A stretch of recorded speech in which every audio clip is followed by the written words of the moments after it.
Cette remise de prix va être faite par François Beaubry et par la FCA, Madame Boutelier qui est ici présente. Merci pour soutenir ce prix qui accompagne le colloque depuis de longues années. Merci, donc bonsoir à tous. Donc, comme tout le monde le sait, maintenant ici, le commerce est au cœur de la société. Et depuis 20 ans, la communauté Tientil scrute le commerce sous tous ses aspects et son incrustation aussi dans la société. Mais depuis 6 ans, nous avons aussi pensé à observer comment la société parlait du commerce au-delà de notre communauté.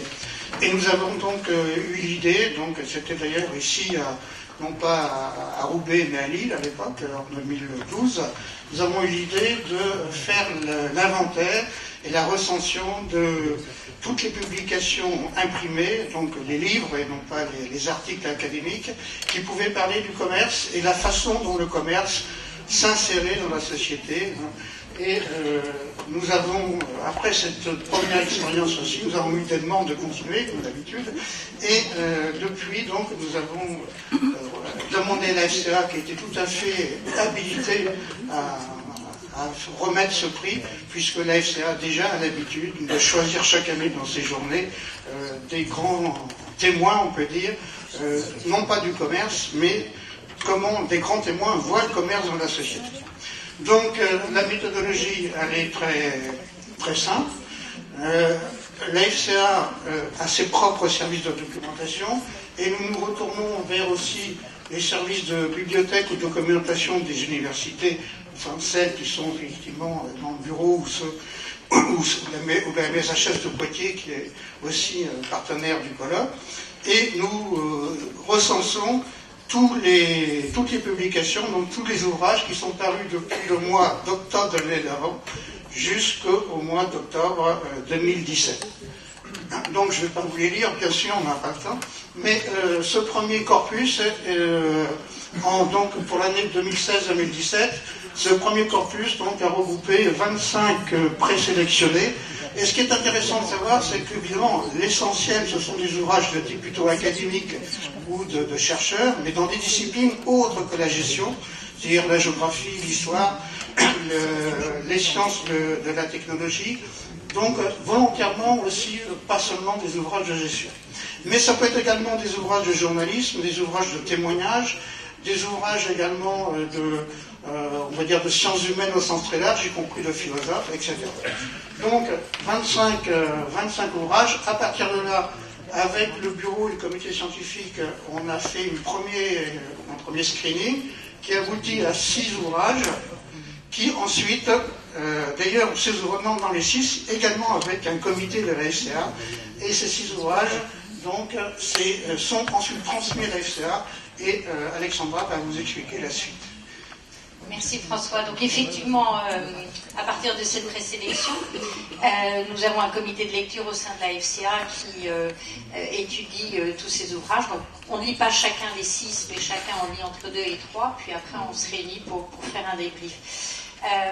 C'est important pour nous qui sommes des fédérations qui portons le commerce d'avoir à la fois des chercheurs, des enseignants qui bien sûr transmettent toute leur passion vis-à-vis de leurs étudiants dans leur sphère académique, mais aussi s'attachent à informer le plus grand public de leurs travaux de recherche et un petit peu à rendre plus facilement accessible tout ce sur quoi ils travaillent.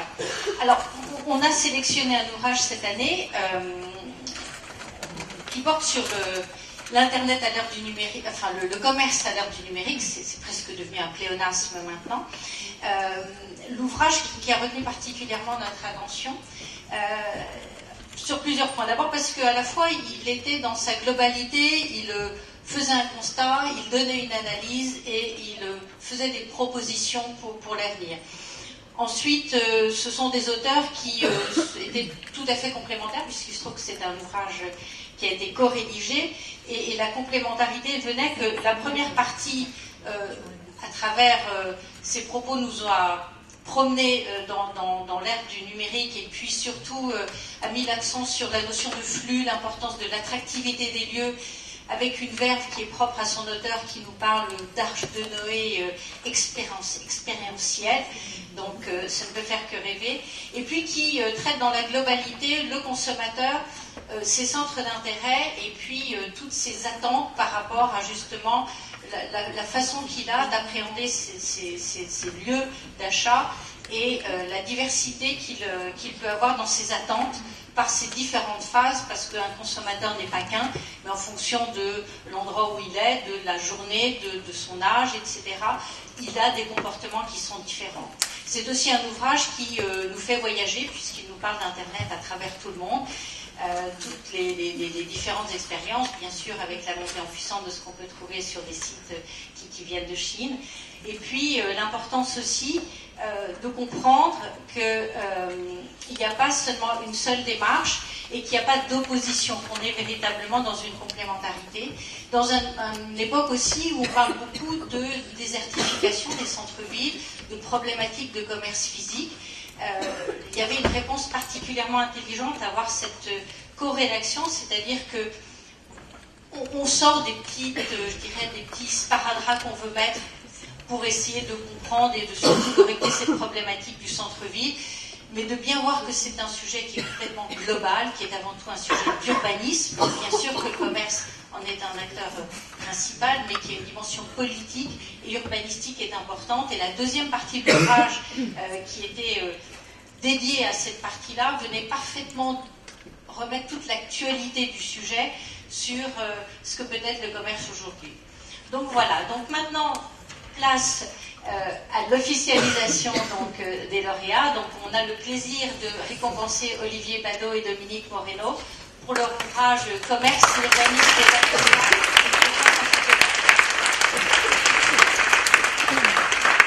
Sachant quand même que on a, je dirais pas qu'on a hésité, parce qu'on n'a pas hésité, mais on a eu également beaucoup de plaisir à lire les autres ouvrages qui nous étaient également proposés. Donc,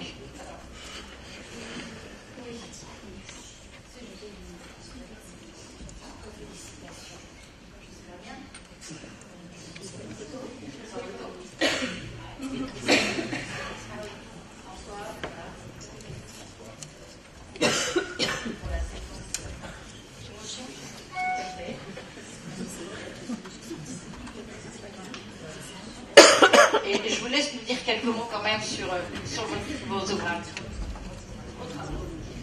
Bon, merci beaucoup, on est très touchés.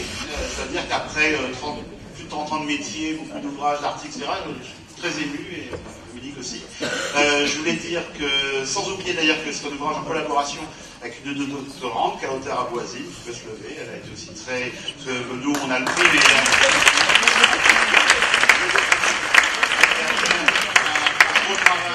recherche, de mise à jour des données, etc. C'est aussi une collaboration intra-CCIR Paris-Île-de-France, la Chambre de commerce régionale Paris-Île-de-France. Le SCP Europe est une entité de la Chambre de commerce régionale Paris-Île-de-France. Et avec Dominique, nous collaborons depuis des années, effectivement, exactement comme signalé, c'est-à-dire à la fois dans une complémentarité, moi dans une perspective aussi économique, socio-économique, etc., de l'évolution du commerce, et Dominique sur la partie urbanisme, et on est très habitués. Et ça faisait longtemps qu'on se disait, et que la Chambre disait, ce serait intéressant que vous articuliez les deux éléments. Un très rapide mot, vous en êtes sur ma partie, bon, tu l'as rappelé, et ensuite Dominique vous présentera la sienne. Il y a un premier travail de contextualisation sur les grands enjeux d'évolution, comme le disait François, c'est-à-dire sur la société en général. Ça reprend un peu ce qu'on fait dans la chaire, la société 4.0, donc les aspects sociologiques, comportementaux, urbanistiques, technologiques et autres. Et après, effectivement, une focalisation plus opérationnelle.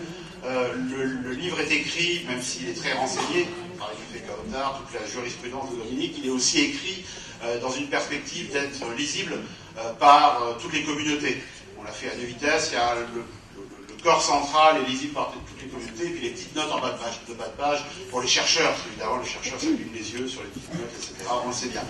Et donc la deuxième partie est assez opérationnelle en imaginant, alors c'est plus des convictions, mais qui sont aussi des synthèses de ce que je vois depuis des années, à la fois dans le monde académique et dans le monde professionnel avec lequel je collabore, comme chacun sait, beaucoup depuis très longtemps. J'ai retrouvé des gens de chez Leroy Merlin, j'ai travaillé depuis déjà il y a 25-26 ans, et aujourd'hui Leclerc, Liba, etc., avec autour de deux axes. L'idée effectivement que sans doute c'est autour de la notion d'effort du consommateur que sera organisé le commerce demain, avec un axe où effectivement stratégique, où il faudra renforcer l'attractivité du consommateur pour qu'il vienne en mutualisant les raisons de le faire se déplacer, effectivement avec ces logiques de tiers-lieux, où il n'y a plus que du commerce, mais de la culture, du loisir et autres. Et puis un autre axe, donc ça c'est vraiment les nouvelles polarités commerciales, où le taux d'effort sera plus important. Alors, là on parlait de taux d'effort tout ce matin sur les foncières, là c'est le taux d'effort du consommateur pour le faire venir, où au passage d'ailleurs les opérateurs mutualisent le risque. Effectivement d'avoir des crises de trafic parce qu'ils les font venir sur plusieurs fonctionnalités. Et puis un autre type de commerce que j'ai appelé, alors tu parlais de verve, je dois dire qu'une partie de la verve que vous m'accordez vient de mes maîtres, et j'ai réutilisé un ouvrage et quelqu'un que j'ai énormément apprécié, qui m'a énormément appris, qui est Gérard Demuth, ceux qui l'ont connu à la Cofamca, et son ouvrage Avant Internet, rien n'est plus pareil, mais ça n'est pas un drame, nous a énormément appris, et déjà Demuth parlait avant même Internet de viscosité. Et donc l'idée c'est de dire, pour les consommateurs qui ne voudront pas faire d'efforts, le commerce deviendra visqueux, c'est-à-dire il ira coller à leur flux, à leurs justes besoins, etc. Ça renvoie d'ailleurs à un excellent article paru dans RAM que nous valorisons beaucoup, parce que vous avez fait sur non plus l'attractivité de destination, mais de flux, qu'on a utilisé, et vraiment l'idée de dire, et ce flux peut être géré soit par des magasins physiques, soit, c'est le fameux magasin de proximité de viscosité, soit par toutes ces stratagèmes, click and collect, cross-canal. Avec une toute particularité, et je termine avec ça, c'est que l'exemple de la Chine nous montre que ces flux sont gérés aujourd'hui à travers des réseaux sociaux, et on voit apparaître le commerce non plus sur des sites web et autres, ça a été dit ce matin, des applications, mais à travers des réseaux sociaux, des chatters, des Waze et autres, qui sont de plus en plus, effectivement, d'ailleurs interfacés avec les places de marché, c'est ce qu'on va voir avec là-bas tout à l'heure, et qui sont de plus en plus dans ces logiques de flux, soit physiques, soit digitales. Oui, alors moi, je d'abord merci beaucoup. Je suis vraiment honorée de recevoir ce prix avec Olivier. Alors moi, j'ai eu la charge de faire la deuxième partie, alors qui est peut-être la moins drôle, parce que c'est celle sur la réglementation de l'urbanisme et l'urbanisme commercial. Alors c'est vrai qu'en France, on a tendance à tout réglementer. On oublie quand même qu'il y avait une liberté du commerce. Et malgré on dit beaucoup de e-commerce et qui monte de plus en plus en puissance, on conserve des magasins physiques. Et si on conserve des magasins physiques, il faut les localiser dans la ville de manière la plus judicieuse possible. Alors ce que j'essaie de démontrer, c'est que je ne pense pas qu'il s'agisse de multiplier les autorisations. Alors autorisation de l'exploitation commerciale qui aujourd'hui est fusionnée avec le permis de construire. Ça demande aux opérateurs de monter des dossiers très lourds, très coûteux, enfin, tout ça surcharge. À une époque où on veut faire du choc de simplification, c'est beaucoup de lourdeur, et finalement c'est un système qui est un peu à bout de souffle, parce que quand on prend les commissions départementales, elles autorisent jusqu'à 90% des projets. Après vous avez une commission nationale qui essaie de faire la part des choses. Bon, et en fin de compte, personne n'est satisfait, et on continue malheureusement. C'est dommage, il faut vraiment, ça a été dit ce matin, surmonter ça, opposer le commerce de centre-ville, le commerce de périphérie. Je crois que c'est pas en créant des oppositions entre les formes de commerce qu'on arrivera à s'en sortir.